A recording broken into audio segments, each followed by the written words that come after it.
5 నిమిషాల్లో 50 ఆరోగ్య సూత్రాలు మీకోసం.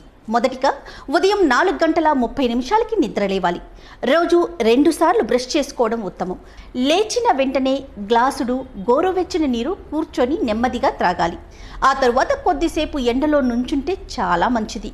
ఇక ఉదయం టిఫిన్ 8 గంటల 30 నిమిషాల్లోపు తినాలి. ఉదయం టిఫిన్తో పండ్ల రసం కూడా త్రాగాలి. ఇక టిఫిన్ తిన్నాక తప్పకుండా పని చేయాలి.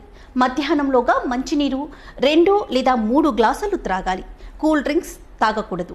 ఇక పొద్దున్న సమయంలో ఫ్రిడ్జ్లో తీసినవి గంట తర్వాత తినాలి. ఇక మంచినీళ్లు భోజనానికి 48 నిమిషాల ముందు త్రాగాలి. భోజనం క్రింద కూర్చొని తినాలి. వండిన ఆహారం వేడిగా 40 నిమిషాల లోపు తినాలి. మధ్యాహ్నం 12 నుంచి 1 గంట 15 నిమిషాల లోపు ఆహారాన్ని తీసుకోవాలి. ఆహారం బాగా నమిలి మృంగాలి. మధ్యాహ్నం కూరల్లో వాము పొడి వాడాలి. మధ్యాహ్న భోజనం